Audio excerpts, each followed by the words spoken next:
Good morning and Happy New Year. I hope you're able to have a wonderful festive season despite everything. Let's hope that 2021, although it's not shaping up at the moment to be better, tries to get a bit better soon. We spent Christmas at home as we decided last minute that it just wasn't worth visiting our family this year due to the restrictions that were being faced. So we stayed at home and had quite a nice Christmas, just the two of us. I must confess, I wasn't really looking forward to it.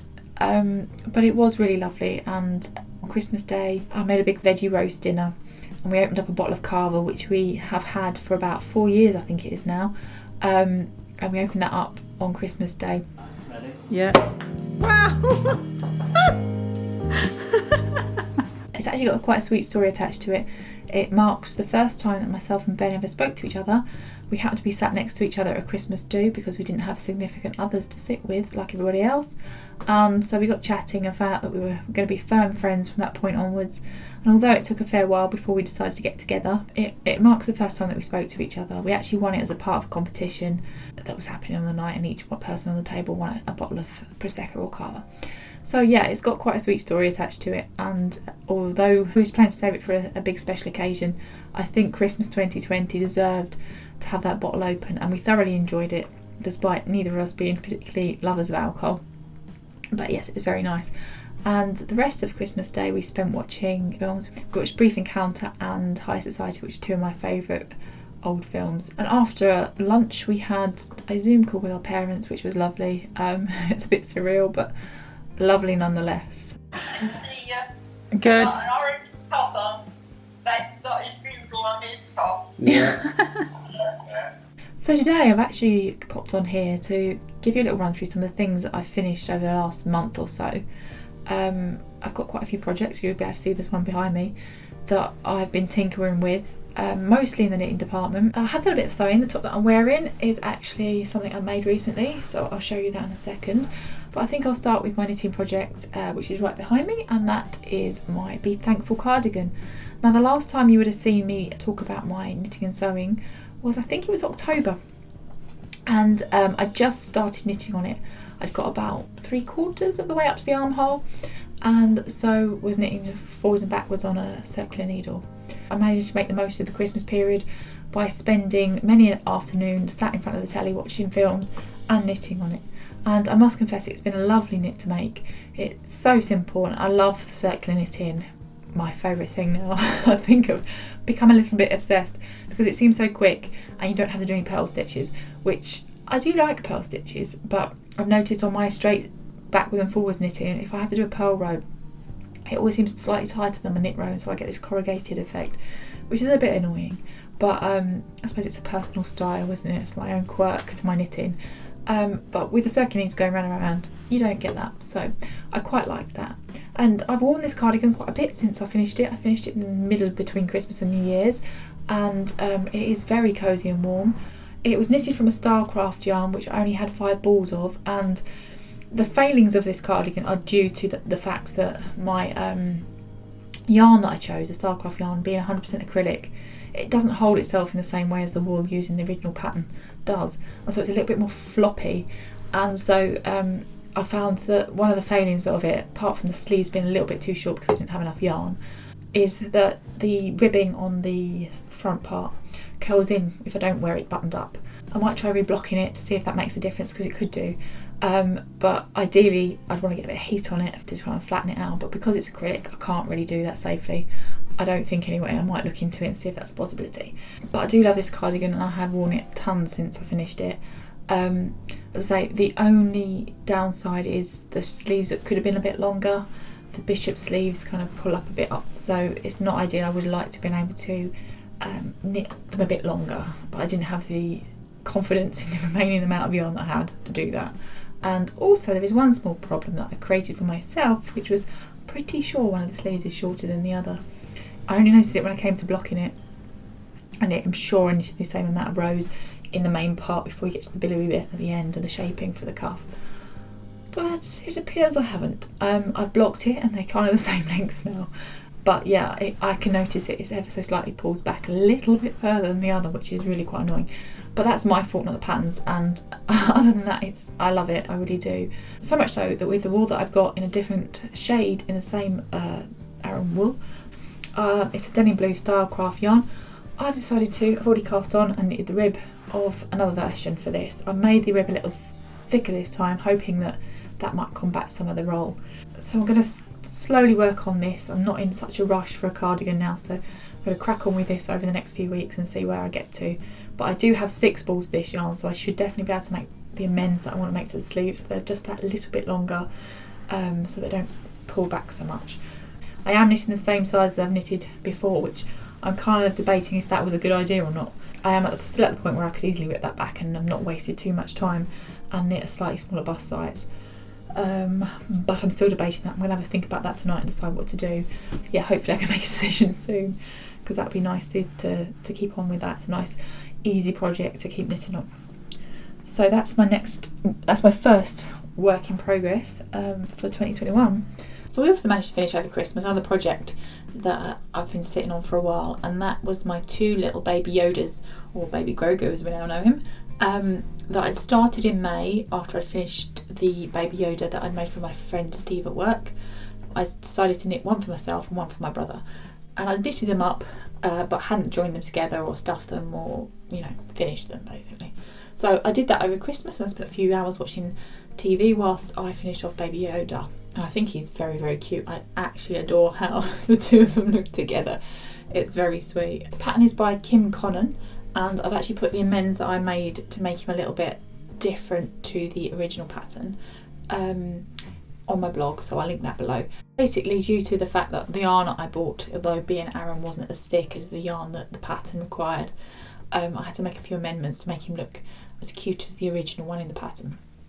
And I made a few mods with his clothes and to his ears. I put some wire in his ears to just account for the fact that my yarn wasn't as solid as the cotton yarn that Kim was using in her pattern.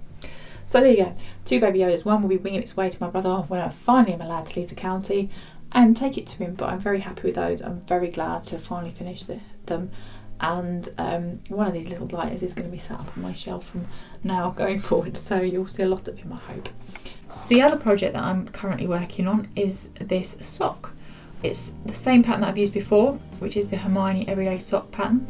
Really like this pattern. It's very straightforward and it's vanilla enough that you can kind of change it up, and it works really well with whatever you kind of amends you want to make. So this time round, instead of knitting it with the seed stitch, and instead of knitting it as I did with my very last pair for myself, knitting it as a plain stocking stitch, I'm going to rib the cuff all the way down to the heel, turn of the heel, and then I'll do a plain sock bit for the rest. I'm doing that because I found that the pair that I finished for myself, which is the first pair I made for myself, the other pairs have always been for other people, that it was very baggy around the ankle. I think I showed you last time how it kind of sags a lot, and it's quite hard to wear those indoors without shoes on, because they kind of, your feet slip the whole time, so your feet slip out of them. So the cuff version is what I'm going to plan to crack on with for my next pair. I've actually done a 1x1 rib at the top part, and then it goes into a 2x2 rib for the ankle part. I'm actually going to knit this a little bit longer as well, because I always have quite a small ball of wool left over for each sock, so I figured I can easily get away with maybe knitting another inch on the rib around the ankle to give it a bit more of a longer ankly bit. I don't know what that bit would be called. Cuff. Yeah, let's call it cuff. So to knit the cuff a bit longer. I've only got 1 sock done to this point so far, but I really love this yarn actually. This is out of my stash. I haven't bought any new yarn for this. It's again from the Drops Delight that I bought absolutely moons ago now, and I've still got loads of balls of that left, so I'm going to be working through and hopefully this year crack through some of this yarn and get lots of socks made for everybody. Which brings me on to the next thing I want to talk about, and that is this scarf. You will have seen this scarf if you watched my April, I think it was, vlog in 2020. I started crocheting on this scarf to get me through the fear of the pandemic, if I'm honest. I'd bought some of these, let me see if I can find the one I show you that the ones I bought.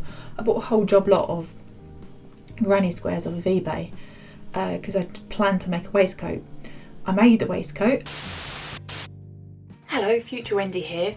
Now, I just wanted to say, Even though I said that I made the waistcoat, I haven't finished it. It's still got bits to sew in and then edging to be done. So yeah, I just wanted to let you know for clarity that it isn't finished. It's just another UFO. Anyway, back to the present. And these were what were left over. So I had about, I think it was about 6 or 8 left over. And I didn't know what to do with them, and I thought, well, if I made my own granny squares to go with them, I could then kind of, they're not exactly the same, they're a different style, but they all fit. As long as they were 4 inches by 4 inches, they'd all fit together. So that's what I spent my anxious hours crocheting on early pandemic times. Early 2020, end of March, early April, I decided that crochet was what was going to get me through those worrisome times.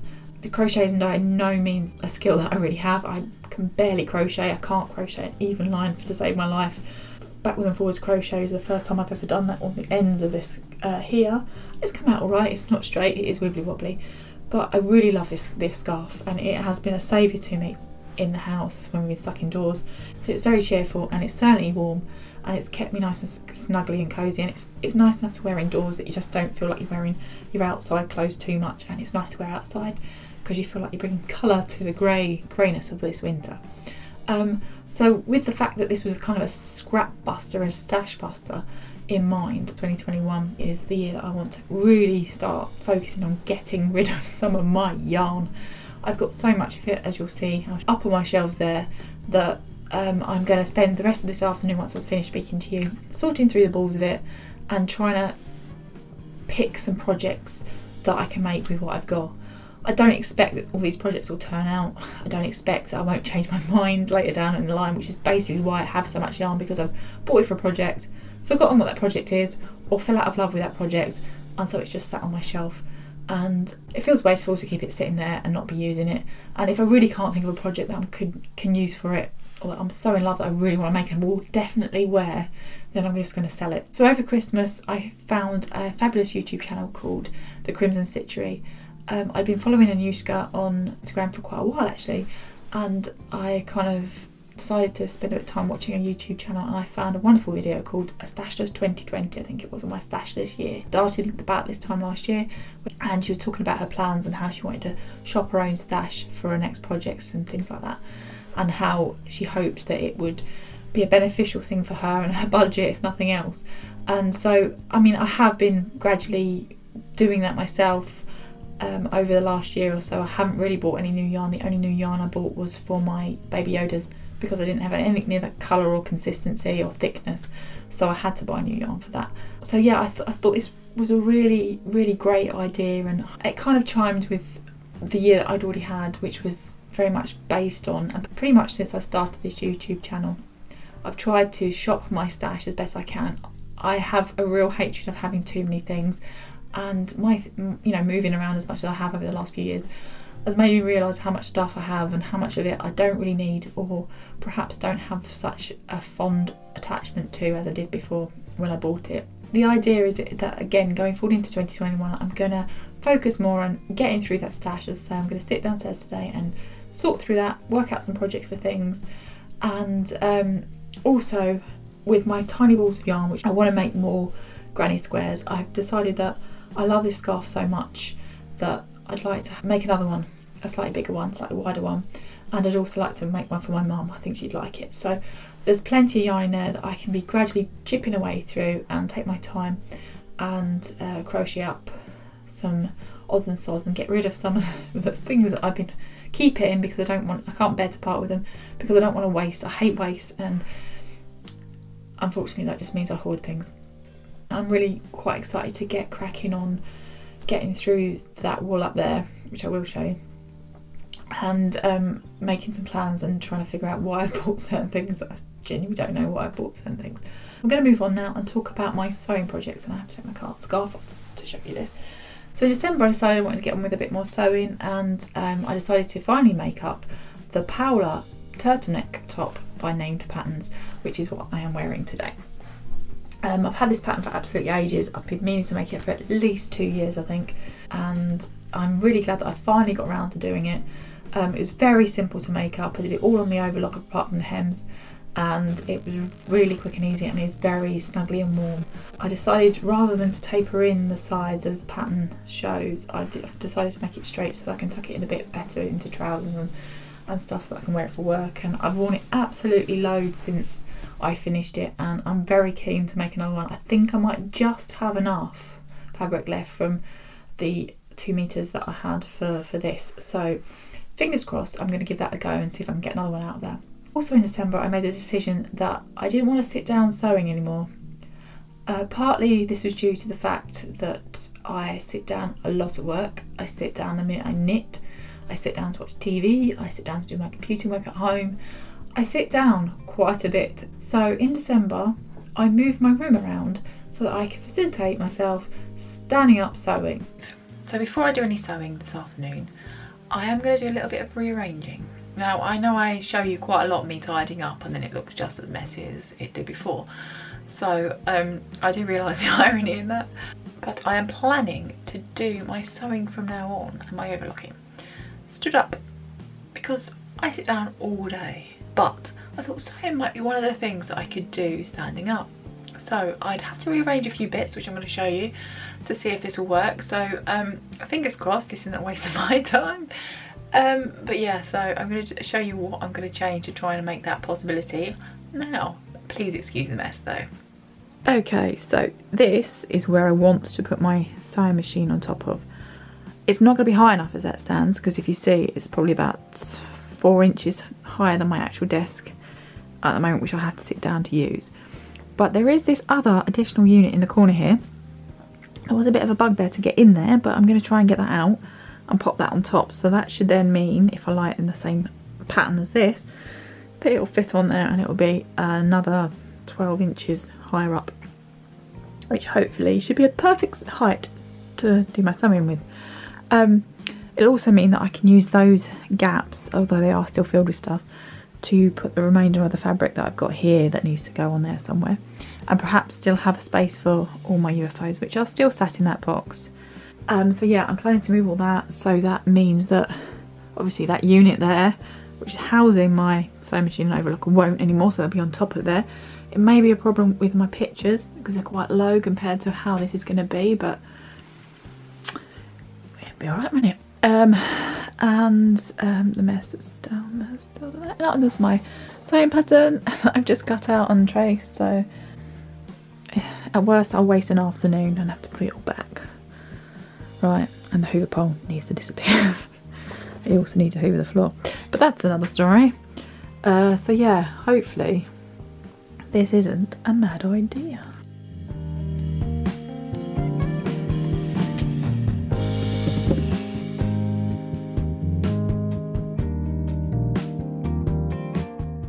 It actually works really well. Actually, I really enjoyed putting this top together standing up, and only downside is that the cables on my sewing machine for the foot pedal and my cable on my overlocker's foot pedal are a bit too short to reach the ground, so I have to have my foot halfway up on a shelf to press it.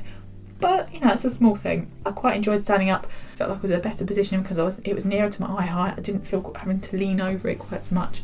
So I think it worked out really well. So we'll see going forward if I can keep up standing up. But at the moment I'm pretty happy with that decision and think that it's going to work out quite well for me. Those of you wondering about my jacket that I started in July, it still isn't finished.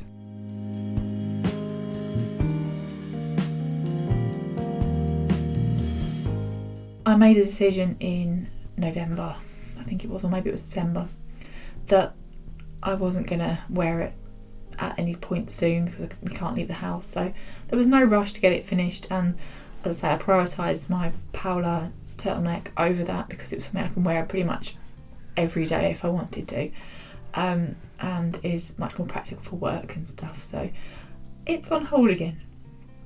The longest ever jacket in history. I do still plan to finish it, and hopefully in the not too distant future I'll get cracking on that. But for now, I'm going to go downstairs and I'm going to go and sort through all of my wool.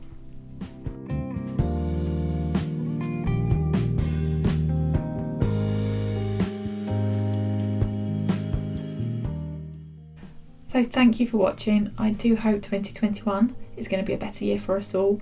and until next time, I'll see you then. Bye!